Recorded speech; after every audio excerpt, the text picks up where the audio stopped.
Hey everyone, Dax here from Hero Property. I hope you're well. It's Wise Up Wednesday as always, and we've got a special guest, Alex Hill. Hi, Alex. Hi, Dax. Thanks for having me. You're welcome. Thank you. We're just going to go hook up all the social medias and then we can kick it off. So I'm just going to go live on Facebook. So that's setting up the meeting right now. And as everyone knows online, we'll have it on Instagram, Facebook, and also in the members area. And as a part of Wise Up Wednesday, it's all about education, all about learning new ways to invest, to have a mindset, to grow, to come into that being and that person that you want to be and live on purpose. I think we've just gone live on. There we go. We're on live on Facebook. I'm just going to go on live Insta. Let's have that. And oh, this is the fun bit. Hoping I'm tech savvy enough for you. Well, we've had a few tech issues before, but we live on that. So we're live. Hey guys. Hi everyone on Instagram. We've got Facebook going on here and Zoom. As you know, it's Wise Up Wednesday. Look at that. It's 1:11, my favorite number. So, hey, here we go. We've got Linda KB joined already. Thank you. We've got the amazing Alex Hill. She's going to be joining us in a second. She'll probably see the live button on the top of her Instagram. Yeah. She'll be able to click on my name and go through. She's going to be joining us. Oh, there we go. I think I heard something there. And then you'll be able to accept live button on the top of her Instagram. You'll be able to click on my name and go through. Oh, there we go. Here we go. Alex. There we go. And we're going to accept. And then you'll be able to accept. And we're going to turn our volume off on the computer. Pam. Hi, Pam. Hey, Alex. Hi, there we go. Two going at once. Fantastic. I'll let you turn the sound off on your laptop. Great. We get going. So while Alex is doing that, I'll do a bit of an intro. So Alex and I met a couple of months ago, and your ads got my interest. I'll talk a little bit about that, and I was really excited about having you on board because you've got a different perspective. So thanks, Alex, for coming on. How was the flight down from Queensland?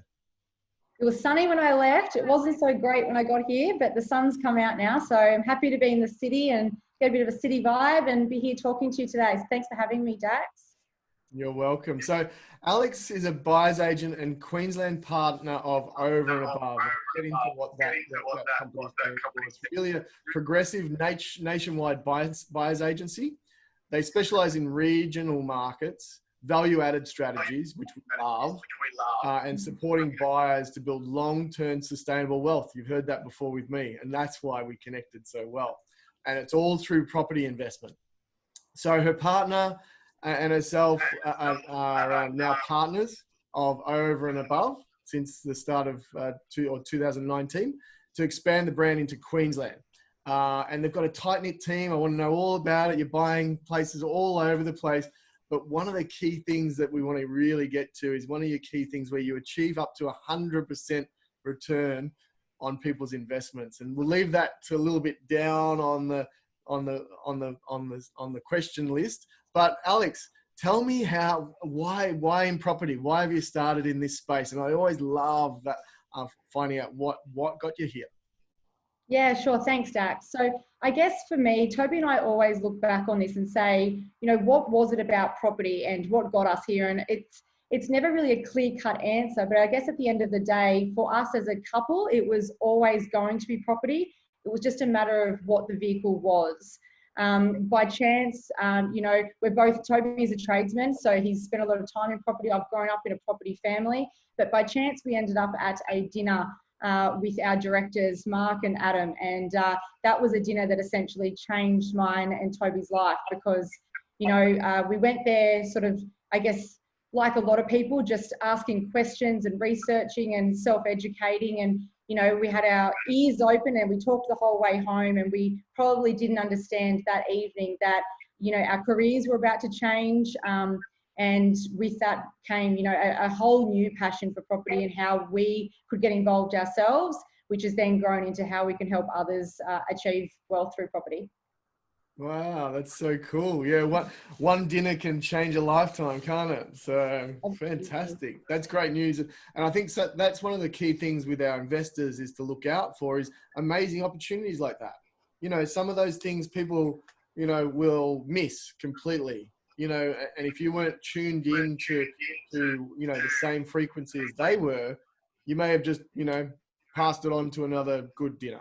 But, you know, amazing things happen when you're on the lookout for those sorts of things. So yeah, 100%. You've got to keep your ears open. You know, I'm not going to say it hasn't come without hard work and sacrifice, but they're the things that you do, whether it's coming on board with a buyer's agency or, you know, any other form of property. It comes with sacrifice, and you know, that's something that we can even talk about down the track here about, you know, what it's going to take people to start investing, and you know, the sacrifices you do need to make along the way, but how that pays and plays out further down the track. Long-term plans.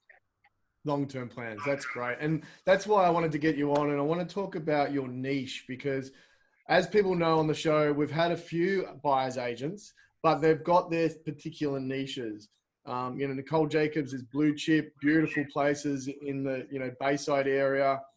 That is a real growth as in terms of capital growth.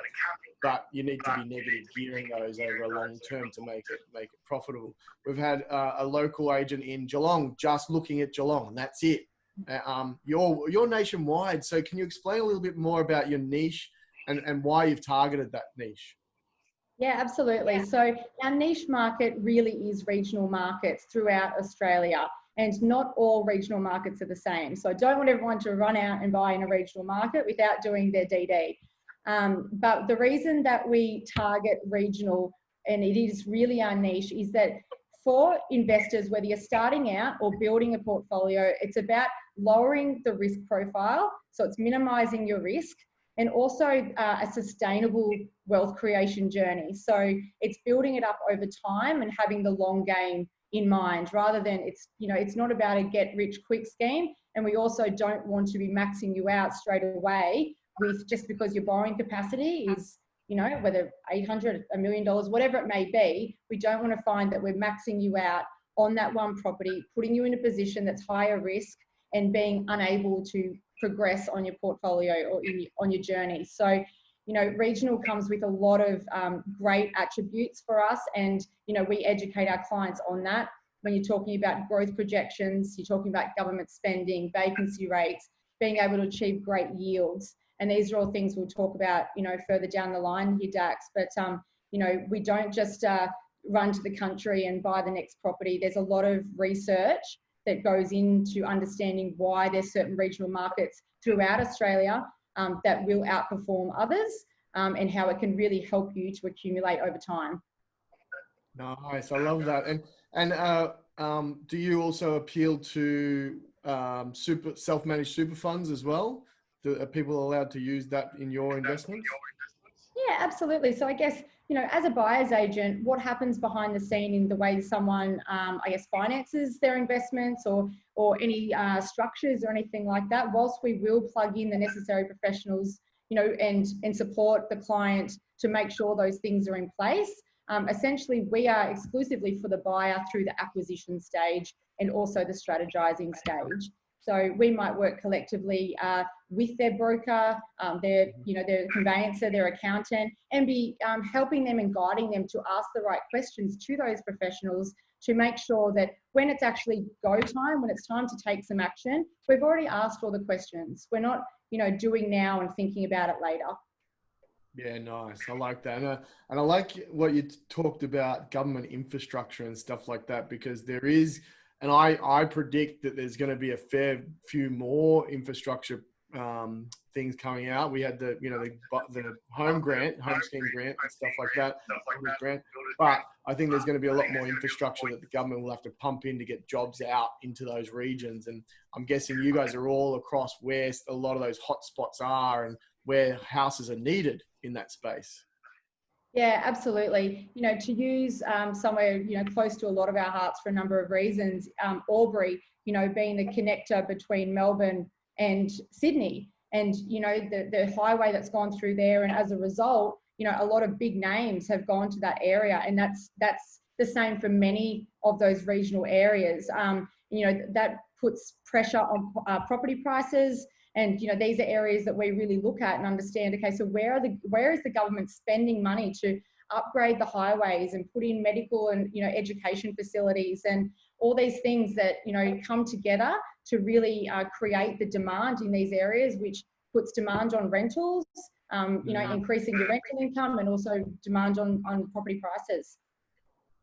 Yeah, I love that. We've got a couple of investors that have got houses dotted up through between Sydney and Melbourne, and they're asking what next. So it's really powerful from that perspective.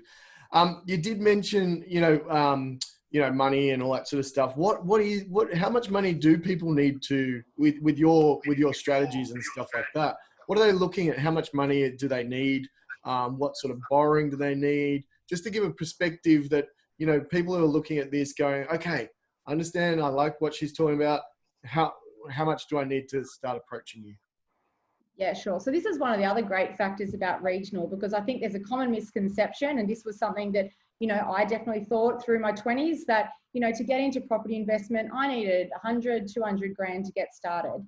You know, and obviously it's very dependent on the property price that we're targeting, and that's very much down to your personal requirements and your personal scope, which we strategize out with our clients. But, you know, we've got clients, including, you know, a service fee for a buyer's agent, spending as little as $50,000 to get into property investing. So, you know, I'm sure we both know someone who's spent more than that on a car. So when you look at really, when you look at, you know, propelling yourself, no matter what age you're at, but towards your future and long-term wealth, and, you know, where that money could be invested so safely and securely. And we'll touch on, you know, positive cash flow a bit later as well. But, you know, this is where that first, you know, investment is so critical to get it right, and achieve, you know, great equity and also positive cash flow from that, because it does allow you to leverage that to further accumulate. Bring it on. So Alex, just for everyone, they need just 50 grand. There's no extras and no stamp duties extra and all that sort of stuff. It's literally, if they have 50 grand cash and a job, I'm guessing they probably need a job as well, don't they? They can't buy the property for 50 grand and that's it. But if they have 50 grand cash and a job, they should be talking to you. If they've got 50 grand cash and a job, they should be talking to me, and then we're connecting them with a mortgage broker to really understand, you know, what their borrowing capacity is, because there could be other things in there as well, debts and dependents and things like that. So we need to understand their personal situation. But this is, I think, a little bit of a misconception about a buyer's agent service, and particularly with Over and Above, is that we're not just buying your property. We're going out with you, and some of our, you know, our clients in our system at the moment, and then they probably won't be buying for 6 months or 12 months or even longer, some of them. But for us, it's about creating the journey, and the journey is talking about spending habits. It's talking about, do we need to pay down some debts? Do we need to connect you with a mortgage broker to understand more about that? Do we need to hook you up with a solicitor that you don't even have to talk about what entity you want to buy in, or your accountant, or, you know, it's all those people. And like I said, it doesn't mean that someone comes to me tomorrow with 50 grand and it's spent the next day. It's far more personal than that. And just to answer your question, so I don't get a lot of DMs after this asking me, do they not have to pay stamp duty? So it's obviously very dependent on a purchase price, but we're generally targeting properties somewhere between 200,000 to around 400,000, and obviously again, dependent on their personal requirements and what returns they're wanting to achieve. But included, as I said, included in, say, a $50,000 or $60,000, I guess, gets buy-in cost or get started cost is stamp duty, buyer's agents fees, legals, your building and pest inspection. These are all things, and Over and Above is very much about, you know, understanding real costs and being completely transparent with a client to educate them, because, you know, just to give you a bit of background, Over and Above was born off our 3 directors doing flip projects and value add projects. And, you know, we get calls every day, you know, I want to find one of those. I want to do a reno, you know, because it looks so easy on the block. And one thing that, you know, we are completely transparent with our clients about is A, how difficult they are to find, and B, how difficult they are to make profitable. You know, we walk away from deals every single day of that nature because they just don't stack up. Not to say that they can't, but, you know, so transparency about numbers is incredibly important to us. Good. I love that because there's too many sharks out here and I love to disrupt the industry. So the more transparency like yourselves, the better. And I love having you on the show. You did mention on value add strategies. I love them. What are the ones that you focus on? I know you just said flip and value add projects and stuff like that. Can you tell a bit more into that for our viewers and how that can like launch their wealth creation as well? Yeah, absolutely. You know, cosmetic renovation is one of the, you know, it's not easy for everyone. I'm not going to say it's easy. It's not easy at all. You can ask any of our team that are out there, you know, on the tools. It's not easy, but it is an incredibly effective way to, you know, manufacture growth. And when you're buying those properties in locations either under market value and or in high growth locations, you've got that compound effect with either the instant equity that you've made from buying under market value and then manufacturing growth, or all three together. But it's the compound effect. And, you know, as I said before, buying a profitable flip project can be extremely difficult, and it can be a really long process to be able to find one of those. So, you know, the conversation is always had with our clients, you know, what's the desired outcome and why do we particularly want to flip it? Why can we not manufacture growth and hold the property and leverage the equity to further accumulate? Yeah. Yes. So, yes. Yeah. So we love splitter blocks. We love battle axes. We love renovating the front house and splitting off the back. Anything that's got future development. You know, we're really open to exploring things that are within people's wheelhouse, I guess. So they're not too extreme, because we do get a lot of sort of first time investors or people who have done a couple of buy and holds and they want to naturally, you know, expand and explore other avenues. But to take someone like that from there, you know, directly into a 4 to 6 townhouse development, that's high risk. So we're, you know, I think we've really talked about this as well, Dax, about, you know, what you do there at Hera, and it's building people up into those next stages of their investment journey, because it's natural for us to want to grow. So, you know, by, you know, slowly building that up and building their confidence up, because with that also comes their knowledge that's just subconscious as well, isn't it? You naturally grow through time. Yep. And you see, and this is what Tanja Lee said last week, was around their mindset as well, because like you said, 4 townhouse, 6 townhouse development is just too much. You know, as soon as you get into the millions, it's like, whoa, that's too, and joint ventures with multiple people and different structures and stuff like that. So to start them off like you and I is like, get them a first purchase and get them to understand how the mechanics of that works. And maybe that might have some, you know, subdivision opportunities as well later on, so that they can slowly get used to it and then do that a little bit later, or look at something that, you know, has potential for their second purchase.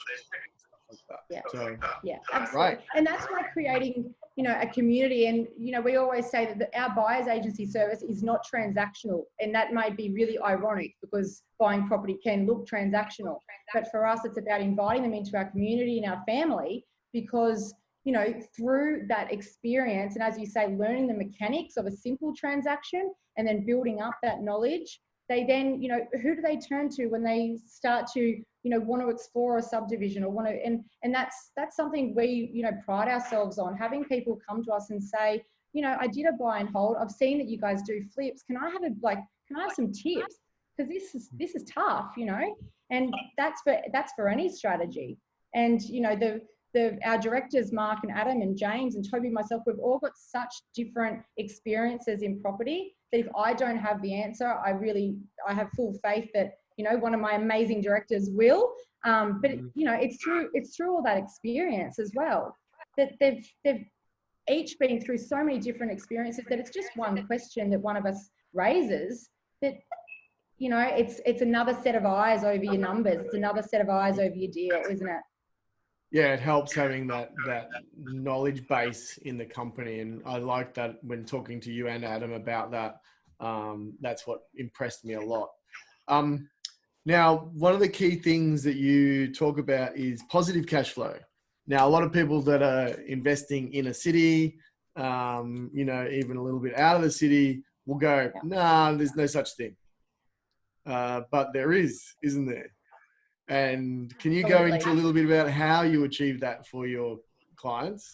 Because that's a really interesting mark. I've got people out in that space, and it's like some people don't even know that they exist anymore. They was like, oh, that was ages ago. But that's not true, is it, Alex? No, it's not true. And what's one thing I just want to touch on firstly there is that it's interesting when I speak, I'm on the phone most of the day, and, you know, someone will say to me, yeah, it's getting positive cash flow. And, you know, we'll get further into the conversation and they'll say, oh, it's just about neutral. And, you know, we're educating people every day that you can actually get money put in your bank account every week. So neutral is still not making you cash flow. You know what I mean? It's just not costing you, which is great in itself. So, but I think positive cash flow for us, we see that I look at it two ways. Fantastic that a property is putting money in your bank account each week, because ultimately we want to get to a position, whatever your objective is, it might be to eventually build up $1,000, $2,000 per week passive income. So this is, you know, on the journey. But what we're looking at the moment, particularly, how many households are struggling at the moment and experiencing really tough times because they have, you know, overextended themselves, and it's costing them every week to keep their investments afloat. So what, you know, I think what we're seeing and what we're going to continue to see there is that something that was manageable with two incomes that maybe, you know, now have changed slightly, and now they're realizing, well, okay, so there's $100 or $200 or $300 every week coming out of our household income to service those loans. And this often will lead to a forced sale or a forced decision to need to sell. So when we talk about positive cash flow being recession proof, this is really what we're talking about, because if something was to happen to you and you couldn't go to work, all your expenses for your property are being covered. We're not just talking about your mortgage repayments, we're talking about, you know, your rates, we're talking about your property management fees, your insurance, and, you know, we average out an amount per year for maintenance as well. And property management. And property management, exactly, all covered. Yeah. I'm just echoing a bit in the background there, Dax. Is that? It does sound a bit echoey. I got that too. I think. Let me see if I can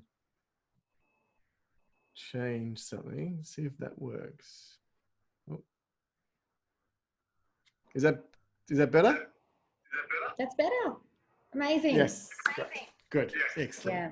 So just to elaborate on that a little bit, positive cash flow, you know, I think I've touched on it there, but for us, it's about buying in affordable areas and targeting high yields. So we'll go into some of the key factors shortly, but, you know, they're two of the biggest things for us. So you're targeting great yields in high projected growth areas, but it's finding the sweet spot between affordable properties and also rental demand.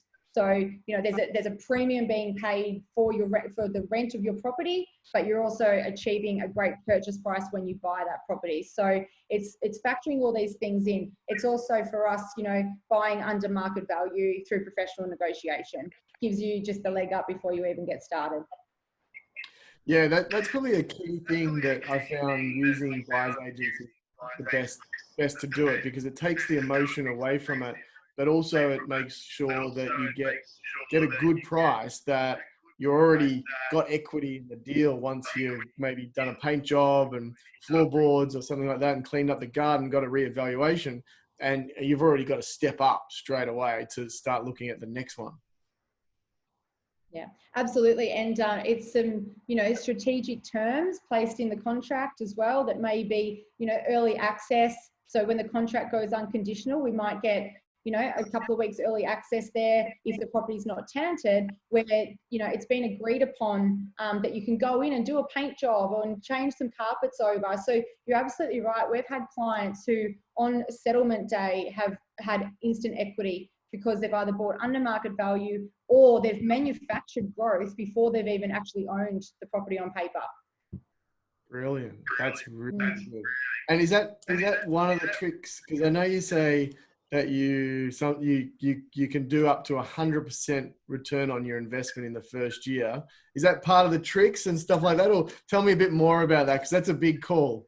I like it. Yeah, absolutely. Yeah, it is a big call. But at the same time, we don't feel like it's too far-fetched because it's all done very safely and securely. So there's a few factors there. The first one is a professional negotiation to be able to purchase under market value. And I need to preface that by saying that's not always achievable. That will depend on the property, the demand, the market you're buying in. But what I will say is that we're not paying too much for a property. So we'll sooner walk away than, let emotion take over. So that's one of the bonuses of using a professional. But to go back to the 100% ROI, so when you're buying under market value, and then you've got a net positive cash flow position, okay? So you add that up over the year, which might be a couple of grand, 3 grand, 4 grand, okay? And then you've got growth projections of whether it's 5, 6, 7%. And we use algorithms to be able to project this for the first 2 years of ownership. Okay, and then so they're the key 3 fundamentals there: under market value, net positive cash flow, and growth projections for year 1. The way that you can absolutely propel that even further is manufacturing the growth. So adding value within that first year as well, as soon as you possibly can. Now, when you add all these together, and like we discussed earlier, it might have been $50,000 to get into your investment, including all costs, like we've discussed. And then you look at all those elements there and you're adding those up and you're getting your return on your investment. We've had clients achieving anywhere between 55 and 103% ROI in the first year. So, and that's return on their cash. So if I put 50 grand in and we managed it and I did some manufacturing and stuff like that, I'd have 100 grand. So as you would know, Dax, you're not, unless you're selling, you're not pulling it back out as cash. It's not an ATM. But in terms of value, yeah. Absolutely. Yep, absolutely. So, when you look at what you're getting in the bank, you might have 50 grand sitting in the bank thinking, oh, the bank's doing me a favor. If you got that money, we call it lazy money or lazy equity. And we'll talk about equity in a moment. But when you put that into action and you implement some rather simple strategies and the right professional help, the return on that can be astronomical. And what that then allows you to do is leverage that equity to further accumulate. So even if it's not enough in the first year, you're a hell of a lot closer than you were by sitting on your money in the bank. And you're into action, and your property, based on all of our research and due diligence, will continue to grow. So that compound effect, and we're building up that equity to when the time is right. And again, whether it's the 50,000 we need, or we decide to go into another price bracket and it's 60,000 or 70,000, whatever it may be for the next purchase, we should be using equity for that. Yes, excellent. That's very good. I love that. I think that's why we connected, because it's one of my passions to do that leapfrogging as much as you can. And with negative gearing or neutral gearing, you can only do that a certain amount of times. But how many times can you deal with positive cash flow? Yeah, that's it. You're adding it to your taxable income every year. You're also building up, you're building up the equity. You're able to then look at leveraging equity. And if it's okay, I'm going to divert there and talk about leveraging equity, because I don't know how many of your members or your viewers would have equity, or I'll take a step back, would own their own home and don't realize they've got equity in their home. So they may not be property investors yet, but they own a property that they live in and call home, and they don't realize there's equity in there that can propel them to get them started. I like that. I think that's, and I know a few people that have their whole goal is just to pay off their mortgage. That's it. Not invest. That's right. And people don't understand that they can do it for less than a couple of 100,000 and things like that. So it's exploring options. You know, if someone's got a couple of $100,000 in equity and it's going to take 50, well, we're not asking you to put all your eggs in one basket, you know, and you've probably got the capacity. That's right. You've probably got the capacity to buy a couple, but let's start slowly. Let's work up your appetite for different types of investment, different areas to diversify your portfolio. You know, it's not all about buying around the corner from mum and dad's house because it feels safe and secure, and on Sunday I can drive past and point at it and say I own that. You know, that's not what you invest for, is it? No. Yeah. Long-term survival, retirement, pass it off to the kids and build that trust fund for them. That's right. Yeah. And we really work with people to understand what that actual objective is, because, you know, you'll hear, oh, I want to invest in property, but why? Like, what is it? Like, is it your net worth? Is it so you don't have to trade your time for money? Is it because you want to live off, you know, $2,000 passive income? You know, everyone's situation is different, but until you can identify that, what's investing going to do? Really? Yeah. We all need a plan. Get to the bottom of what they want to do. And I think a lot of people just go, oh, I've heard property's good for making money. But when you get right down to it, it's like, well, you know, what's your end goal? And I love that, because once they're clear, we can be clear on how to help them. Yeah, that's right. It's very hard. It's very hard to write a scope or a, you know, requirement for an acquisition when you don't know what it's going to help them to achieve next. Yeah. You know, because the performance of this property should ultimately get them into the next property, which gets them closer to their goal. So we reverse engineer everything to understand, well, here's the end goal. What's it going to take to get there? And yes, it's going to be a stepping stone. Nothing happens overnight. It's going to take sacrifice and commitment and all those things, but how badly do you want it as well? Yep. And how, Alex, you know, there's all sorts of strategies on finding the right properties, and it's almost a needle in the haystack. It's a lot of work, you know, to try and find, you know, the right property that they're looking for, that has all those things, that it's got capital growth, it's got a good cash flow, and it's got the capacity to do some manual growth of the asset through renovation or development. Do you got any tips for the guys that want to go, you know, solo and try and figure it out themselves before they come back to you? Can you give away some tips? Yeah, absolutely. Like, I honestly, it makes my day to be able to do that, because if I can stop one person from making, in inverted commas, a mistake, I don't think there's any mistakes. There's only experiences and, you know, lessons. But at the same time, a few of the key things that we really target, you know, things like population growth. So what is pushing the population into a certain area? And I'll give you an example. You know, we did some live events probably about a year ago now, and, you know, there was this crazy stat that came out that the Brisbane population is essentially going to swallow up Ipswich, which at the moment is two separate, you know, locations on the map. It's going to swallow that up, and will become a part of Brisbane, so that Brisbane will have a population of over 3 million people. So when you look at Ipswich at the moment, and it's out there on its own in the southwest, you know, you look at population pressure and say, okay, so what's the government doing then to increase the accessibility from areas like Ipswich into the city? Because people can't afford now to pay over $500,000, if not $1 million, to live within the, you know, inner ring or middle ring of the CBD. So they're moving out to these areas where they're bigger blocks, they can have family homes, they're more affordable.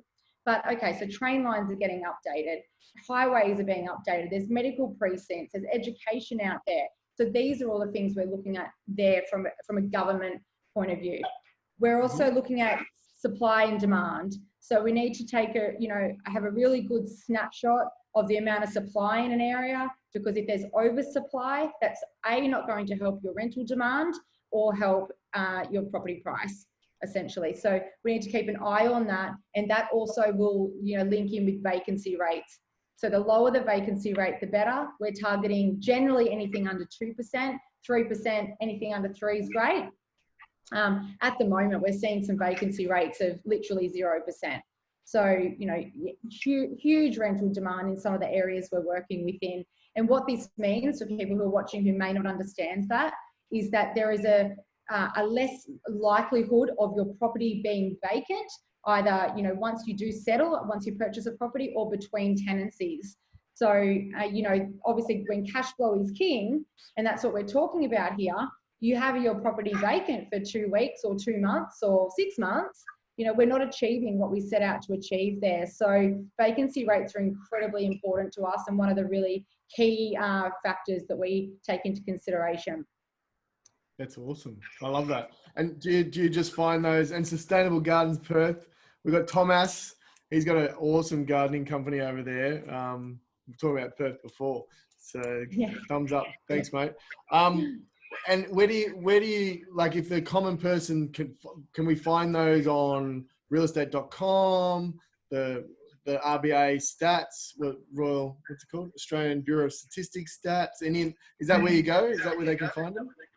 You know, we're always collating and analysing different parts of data. We've obviously got professional tools that we use.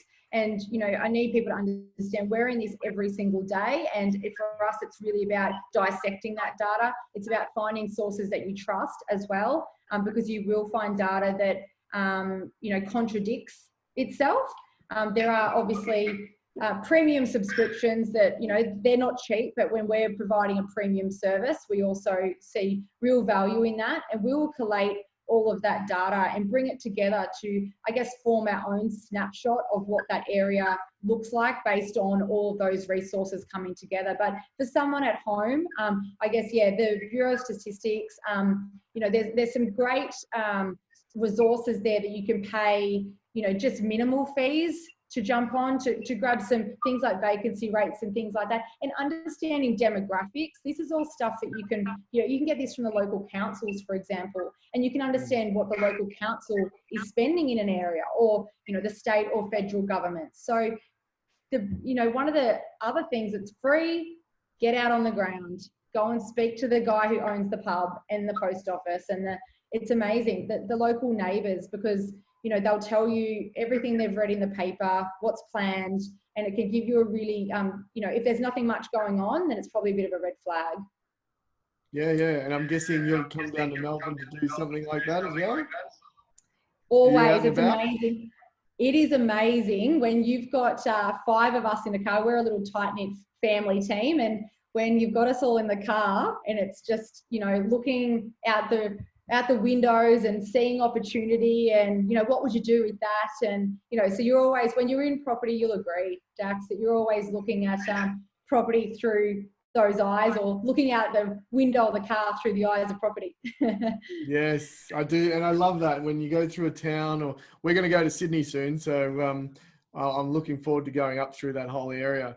But I love going through a town and seeing, you know, how many for sale signs, how many for lease signs, you know, going past the local real estate agent and seeing what's in the window, and seeing if a lot of them have just got sold signs on them, or are they all new, or how dusty they are. You know, sometimes that's a clear indicator they're sun bleached or not, you know, and those clear indicators that, you know, you're living and breathing it all the time. And if someone was to try and do it themselves, you know, it's great. And we've all done that ourselves. You go out and you do your research and you find the best street, you know, worst house in the best street, as they say, or, you know, all those sorts of things that you can pick up. But there's nothing as good as having somebody that does this job every day and has got the stats, pays for the stats. I know how expensive they are. I've got them as well. And you know, it really helps our investors that we can provide that service for them, because like you said, they buy right, they do the manufacturing of capital, they put a good tenant in, a year or 2 later, they're ready to do another one. So they're ready to know what's next and grow from that perspective. So I love that. Now, not many people have used buyer's agents. You know, it is a relatively new service here in Australia. It has been widely used in America and Europe for a very long time. Can you give them a bit of an experience around what does a client expect? Because here it's like you're almost handing over you know, the responsibility of going, okay, you find me a house. And it's like, well, that's what I do. I go looking on Saturdays in open houses and stuff like that. I drive around streets, but what do they expect when they come get onto your train and work with you? Yeah, sure. I always start this one by saying I lived in New York for a couple of years and I used a broker to find just a rental over there, because that's what you do in America. And when I look at the buyer's agency experience in Australia, I'm very glad that they're very different. You know, it's a very quick shove you into an apartment in New York, and the over and above experience is very, very different to that. And as I outlined earlier, you know, we are taking people on a journey. So they may not be ready now, and they may not even realize when they're going to be ready. So we always encourage the first step. So make the call, have the consultation. It's all free. We're very, very accessible. And what we do there is we really talk about those objectives. So we're talking about what you want to achieve, what timeframes we're looking, you know, what income we've got there. Do we need to connect you with a broker now so we can understand just based on your income? And then, you know, there may be some conversations there about, you know, debt reduction or a savings plan or something like that. And, you know, in that time, you're never far from our mind, and you're never far from, you know, a call from us or anything either to, you know, as I said, we have a community. We've got a private Facebook group called the Australian Property Investing Hub. And, you know, that is a safe space for people to explore like avenues, options, look at what we're doing with other clients. We invite clients in and things like that to have a chat as well, like this. You know, it's what's really quite, I love is that this is all before a client has even engaged our services. Without they even paying something. So that's a great thing for people. And that's a real key thing for people who are in the membership group and stuff like that. You know, really, you know, reach out, because that sort of stuff will get you aligned, ready to go. If this is appealing to you and this sort of strategy works for you. I like that. Yeah. So we've really built up our community so that people can, you know, build up trust in us, understand what our ethos is.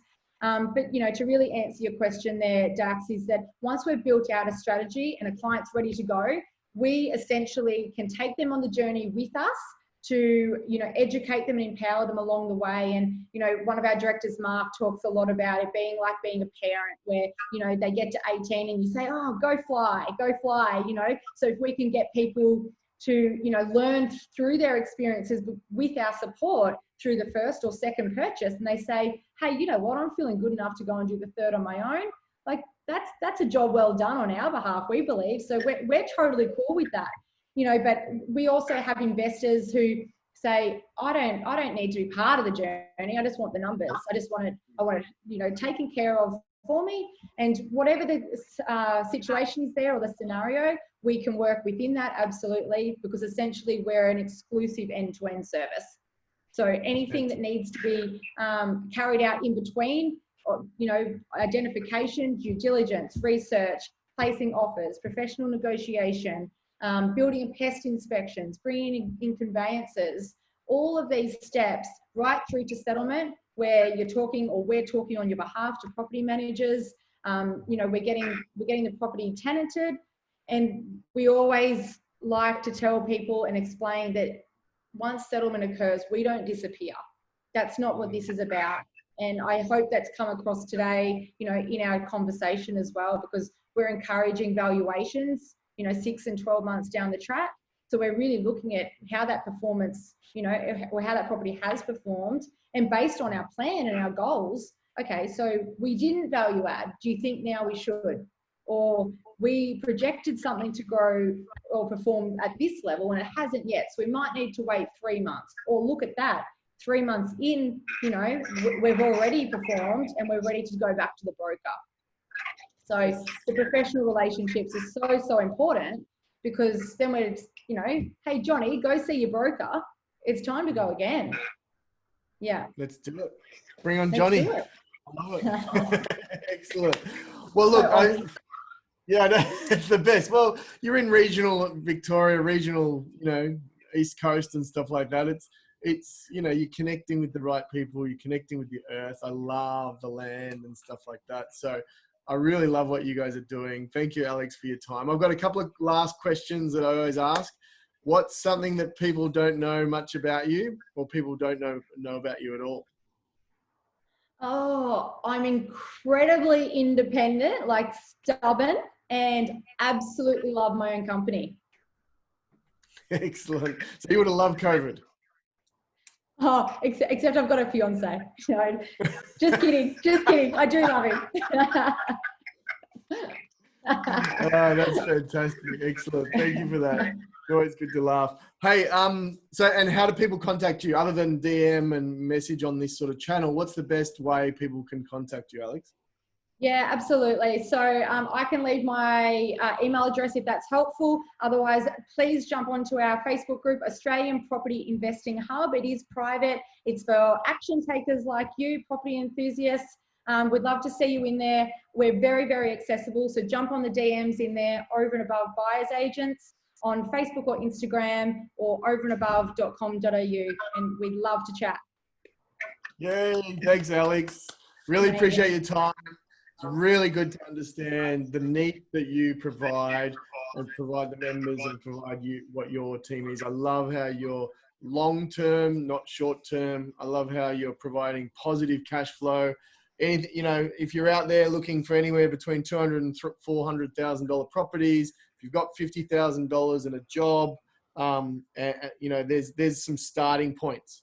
And, you know, the real key thing that we hear there is about statistics. It's just all about the numbers. It's all about finding that niche area where we can focus on to get what you want.